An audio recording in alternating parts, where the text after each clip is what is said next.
You do not wake inside a story about a ship. You wake 16 feet below the waterline, in air that tastes of oil and salt and the breath of too many strangers sleeping too close. The iron sweats around you. The sea leans against the hull like a hand testing a door. Somewhere above your head, a quartet is tuning its strings. Somewhere above your head, a man is deciding whether the wine is cold enough.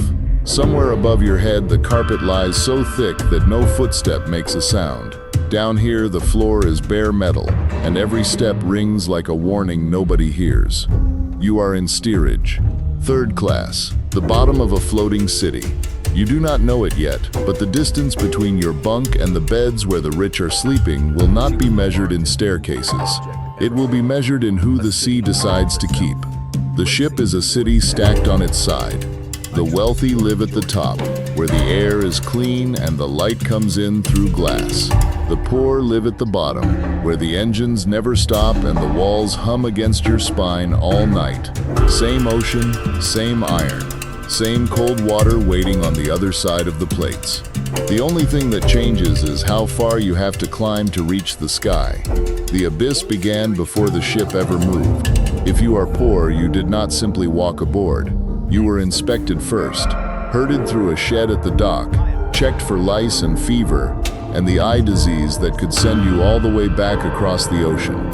Hands turned over in your hair, your eyelids lifted to the light. A stranger deciding whether your body was clean enough to be allowed below. If you are rich, you were driven to a private gangway, and you walked up it without breaking your stride. No one touched you. No one doubted you.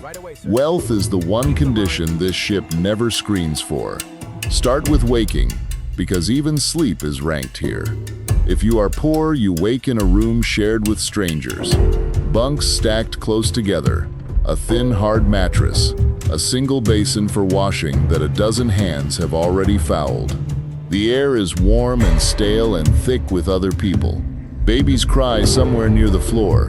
Men cough the deep, wet cough of men who have breathed dust their whole lives. There is one smell down here and it never leaves you. Bodies and salt and iron, and the faint sweetness of food gone slightly wrong. If you are rich, you wake in a private room with a bed of carved wood. A steward has already slipped in to draw the curtains. There is a basin of white porcelain filled with your own fresh water, and beyond your door a bathroom that only you will ever use. The air smells of soap and polish and the cold, clean breath of the sea, coming through a window that opens to open sky. You ring a small bell, and a man appears to ask what you would like for breakfast. Same morning, same ship. One of you is counting strangers in the dark. One of you is counting the buttons on a fresh shirt laid out by someone paid to fold it. Now follow the smell up toward breakfast, because hunger is where the abyss shows its teeth. If you are rich, the morning meal is a small ceremony. Fresh fruit carried across the ocean in ice. Eggs cooked 5 different ways. Grilled meats, warm bread. Coffee poured from silver into cups thinner than a fingernail. You sit under a painted ceiling in a room the size of a church, and you complain, quietly, that the marmalade is not quite right. Waiters move around you like shadows trained never to be noticed. If you are poor, breakfast is bread and porridge and a stew of whatever keeps. It is warm. It is enough. It is more than many of you ate on land. And that is the strange thing nobody says out loud. For a great many people down here, this ship serves the best food of their lives. You did not board this ship for luxury. You boarded it to escape a place that offered you less. You are crossing an ocean toward a country that promised bread, and the bread on this ship, plain as it is, still tastes like hope. That is the quiet cruelty of the thing. The poor are grateful, the rich are bored, and both are floating on the same cold water that does not care which is which. Almost everyone in steerage is going somewhere, not merely leaving somewhere. There is a name folded in your pocket, a brother in a city you have never seen, a job already promised, a room already rented, a whole second life waiting for you on the far shore. The rich are crossing this ocean to arrive. The poor are crossing it to begin. That is the true cargo of the lower decks. Not people, beginnings. And the sea does not know the difference between a beginning and an ending. Before you climb any higher on this ship, answer one thing, and answer it honestly. If you had been born into this crossing, which deck would have carried your name? Not the one you would wish for, the one the numbers would have handed you. Tell me below, and tell me the truth. You can read a person's deck in the cloth they wear. If you are rich, you change for dinner into black and white and jewels. A fresh costume for every hour of the day. Trunks full of clothes that will one day drown untouched in a cabin below the water. If you are poor, you own what is on your back, and a single bundle beside your bunk, and every thread of it has to last you a new life in a new land. One of you dresses to be seen, the other dresses to survive being unseen. Now watch how the water itself divides you. If you are rich, the ship gives you a bath whenever you want one, hot water on command, fresh towels folded into the shape of birds, a private tub nobody else has touched. You are clean the way only money makes a person clean. The deep, untroubled cleanliness of someone who has never once had to share. If you are poor, there are 2 bathtubs for hundreds of you. 2. You wait in a line that never really ends. You wash fast in water someone else has already used. You carry your own soap if you were lucky enough to bring any. Most of you simply do not wash at all for the whole crossing. You will step off this ship in the same clothes you stepped onto it, and those clothes will carry the smell of the lower decks like a second skin. Even the cleanliness is ranked. Even the water knows who paid more. Sickness is ranked here too. When the sea turns rough, the whole ship turns green together, but it does not suffer together. If you are rich and ill, a steward brings you broth and a clean basin and quiet. A surgeon calls at your door and speaks to you by name. You are wretched in privacy, tended and warm. If you are poor and ill, you are ill among hundreds, in air already thick, sharing that one fouled basin, listening to strangers heave in the dark on every side of you. There is a doctor somewhere on this ship. He was simply not hired with you in mind. Now climb down instead of up, because there is a world below even yours. Beneath the steerage bunks, deeper than the poorest passenger, the ship keeps its true engine of suffering. The boiler rooms. Down there, men shovel coal into furnaces in heat that would drop you where you stand. The stokers work half naked, black to the eyes, breathing coal dust and steam, feeding fire so the rich upstairs can cross the ocean in 5.5 days instead of 7. They will never see the painted ceiling. They will never taste the fruit carried in ice. They keep the whole floating city alive, and the city is built so it will never once have to look at them. Their shift ends and they climb up into air that still is not fresh, into a bunk that still is not clean, and many of them call themselves lucky, because on land there are men who would fight for even this. Luck, on this ship, is only misery with a wage attached to it. 3 worlds, then, stacked in the same iron. The men who feed the fire, the people who fled toward hope, the people who came for the view, and the sea underneath all of them, patient, indifferent, pressing on the plates. Let the day open up now, because leisure is ranked too. If you are rich, the day is a slow procession of comfort. You walk the enclosed promenade behind glass, wind kept off your face. You sit in a reading room, a smoking room, a lounge carved and gilded like a palace that happened to float. You have a gymnasium, a heated pool, a barber, a library. Time is something to be filled pleasantly. The ocean is scenery. A beautiful cold nothing to look at while a steward brings you tea. If you are poor, the day happens in a single crowded common room and a small square of open deck at the stern, low to the water, where the wind hits hard and the spray reaches you. You make your own music. Somebody has a fiddle, somebody has an accordion, and for an hour the third class dances on bare boards, while children chase each other between the legs of strangers who have become, in 6 days, something like family. There is joy down here, real joy. It is just penned into a smaller space, low to the cold, out of the way of the people who paid not to see it. At night, the ranking does not sleep. If you are rich, the corridor outside your door is silent and warm. A steward awakes somewhere down the hall, in case you should need him. You sleep in a pocket of engineered calm, while the ocean roars 3 decks below and never touches you. If you are poor, you sleep inside the noise. The engines shudder through the mattress and into your teeth. A child 2 bunks over cries until the sound breaks, goes quiet, and starts again. The man in the bunk beneath you turns, and the whole iron frame moves.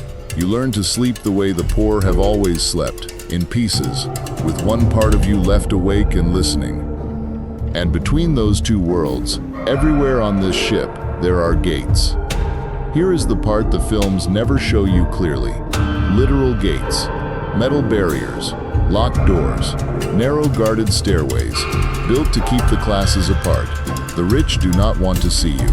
They do not want to smell you or hear your music or brush past you on a stair.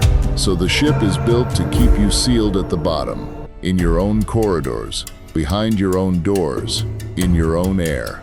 On an ordinary crossing, this is only insult. A wall between the person who serves and the person who is served. You can stand at one of these gates and look up through the bars at a stairway you are not permitted to climb, at warm lights spilling down from a world 8 feet and a whole lifetime away. A man in the ship's coat stands there to make sure the bars hold. He is poor too. He simply wears their uniform, and the uniform has decided for him which side of the metal he belongs on tonight. These people were sorted into silence once already, 100 years ago, and the world was content to let them stay there. If you think their story deserves to climb back up out of that cold, lift it now, and it will reach someone else tonight who never once knew their names. But this is not going to be an ordinary crossing. If you think a wall between 2 dinner tables is cruel, wait until you see what a locked gate becomes at 2 in the morning, when the water is already climbing the stairs.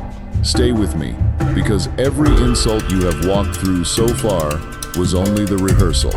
The real lesson of this ship is still waiting in the dark ahead of you, and it is colder than anything you have felt yet. The end, when it comes, arrives without drama. That is the first lie the films tell. There is no scream, no crash you feel in your teeth. There is only a long, soft grinding somewhere along the side of the hull.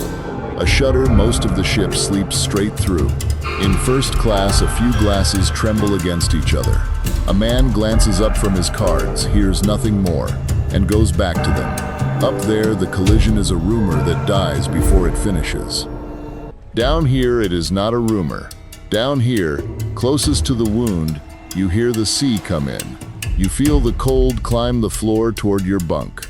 The iron that hummed all night falls silent as the engines die, and in that new silence you finally understand the thing the ship spent 6 days hiding from you.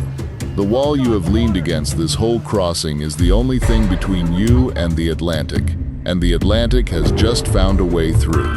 You feel the floor begin to lean. Slight at first, so slight you tell yourself you imagined it, and then not slight at all. Loose things begin to slide. A tin cup rolls the length of the corridor, and nobody goes after it. The lights burn a strange, steady yellow, far too calm for what is happening. And somewhere in you understands that the men keeping those lights alive are the stokers below, standing in rising water, so that everyone above them can see well enough to die. The cold is coming up through the soles of your feet now, not the cold of a winter room. The cold of the deep Atlantic in April, water so cold it can stop a heart in minutes, climbing toward you one stair at a time. Now the ship begins to teach its final lesson, and it teaches it by depth. The water reaches the bottom first. It always does. It fills your corridors while the ballroom is still lit and warm. It climbs your stairs while the band above is still deciding what to play. By the time the alarm reaches the upper decks, the lower decks are already fighting upward through flooding passages, and they reach the gates and find them exactly as they always were, locked, guarded. The same barriers that kept you out of the fine rooms, now stand between you and the open sky, between you and the boats, between you and living. Some of you find a way through anyway. You climb through crew passages, you break the barriers down with your hands, you carry children over your shoulders through corridors already filling to the chest. Many of you do not. Many of you never find the stairs at all, because the ship was designed with great care, so that you would never need to know where they were. Up top, the boats are being lowered. There are not enough. There were never enough. There was room in the boats for barely half the souls aboard, and even now, with the deck already tilting under their feet, the old order holds. First-class women and children into the boats, then first-class men.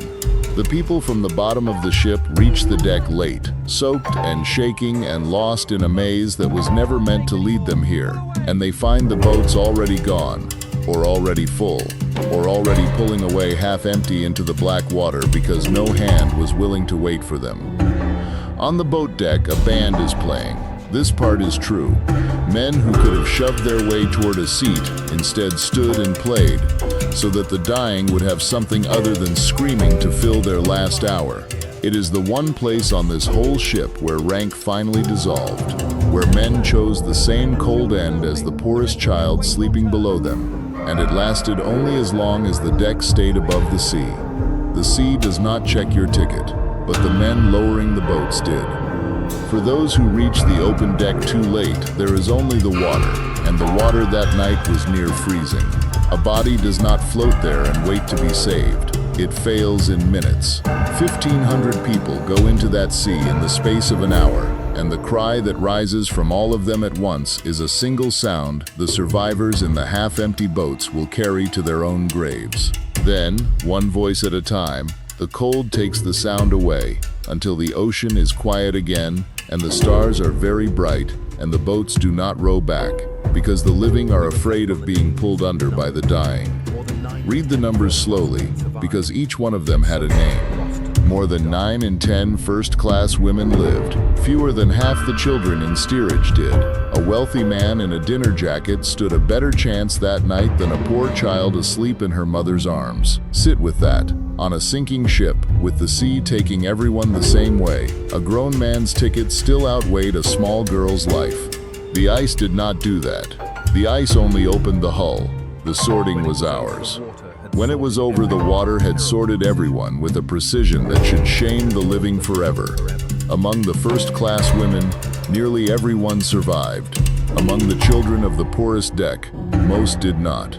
The abyss you walked through all crossing, the gap between the private bath and the shared tub, between the silver coffee and the plain warm bread, between the promenade behind glass and the small cold square of open deck, was never a metaphor. It was a map of who the sea would be given, drawn long before the ice was ever sighted. The higher you slept, the closer you already stood to the boats. The deeper you slept, the farther the water had to travel to find you, and the farther you had to climb once it did. They will tell this story for 100 years as the tragedy of a single cold night. It was not a single night. The night only revealed what the ship had been the entire time. A machine for keeping people apart, working exactly as it was built to work, right up to the moment it drowned the very people it was designed never to notice. The ocean closed over all of it in under 3 hours. The grand staircase and the painted ceiling, the private baths and the 2 shared tubs, the silver coffee and the plain warm bread, the 2 worlds and the locked wall between them. All of it went down into the same black cold together, and was sorted at last into a single silence 2 miles deep. Down there, the first-class cabins and the steerage bunks rest on the same dark floor now, side by side in the mud. It took the bottom of the sea to make them equal. The ocean is still full of drowned worlds like this one, the ones history dressed in silk, and the ones it quietly let sink. Stay with these voices, and we will keep going down after them, one cold, locked room at a time. You do not wake inside a legend. You wake 16 feet below the waterline, in the dark, listening to music you were never meant to hear, on a ship that already knew, before it ever left the harbor, which of you it could afford to lose. And the water is patient. the water is already climbing the stairs, and the distance from your bunk to the open sky was decided long before you ever came aboard.